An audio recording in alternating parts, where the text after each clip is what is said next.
Hi, another update regarding FFS, which is of course Flexible Furlough Scheme. Many of you are familiar with this already, and there's some changes coming into place now that we're in July. So just to outline some of these changes, the scheme, as it suggests, is becoming more flexible, and employers will be able to continue to make claims for furloughed employees, but with a bit of a difference. So let's run through some of these. So the scheme closed to new entrants at the end of June. So from the 1st of July, the scheme is only available to employers that have previously used the scheme in respect of employees that they have previously furloughed. The number of employees that an employer can claim for in any period, therefore, cannot exceed the number that they have previously claimed for under any other claim. Employers can continue to make claims in anticipation of an upcoming payroll, which is great, so it allows you to have the funds before you're actually required to pay them out. And employers will be able to make their first claim under the new part-time scheme from the 1st of July. Employees can start returning to work when the employer requests that they do so, and this can be on a flexible basis. So the employers have the flexibility to dictate the work rotas.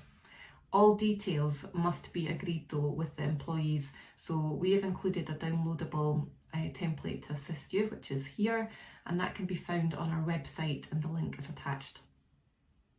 The employer will then pay the employee's wages, national insurance contributions and pension costs for the hours that the employee has worked, just as you would do before the pandemic took place. But you can claim the grant under the scheme for the difference in normal working hours and actual hours worked, subject to claim caps. So basically, employers pay the employees for the work they've actually done, government pays for the work that hasn't been done or the hours that have not been worked. As with the previous version of the scheme, employers may still continue to top up their employees' wages if they so wish and at their own expense. Claim periods will no longer be able to overlap months. It needs to be within calendar months. And employers will be required to submit data on the usual hours an employee would be expected to work in a claim period and actual hours worked. Now, we will do this on behalf of our clients, so you needn't worry, we'll take care of that for you. So, what are some of the changes that are taking place over the next few months? So we've uploaded a timetable to our website, which is shown here, and that clearly shows what the employer pays versus what the government pays. The scheme initially ran for 4 months, March to June, with new changes to its extension and flexibility to allow for part-time working for furloughed workers and a tapered form of employer contribution shown here. So outlined in this table, you can download, as I've said. The grant consists of up to 80% of the salaries of employees subject to a cap of £2,500 per month for the period March to August, up to 70% of salaries subject to the cap of £2,187.50 for September, and for October up to 60% of salaries subject to a cap of £1,875.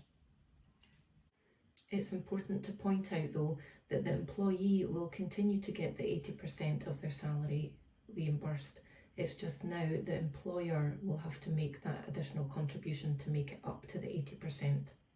One thing I wanted to highlight with regards to fraud, please only claim for what you're eligible in terms of you being an employer.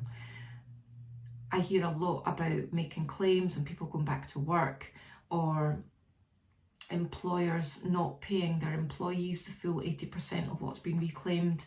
So those sort of things will catch up with you. There will be a task force that HMRC will put out in place to try and recover any fraudulent claims, and not only would you need to repay that to HMRC, there will be severe consequences.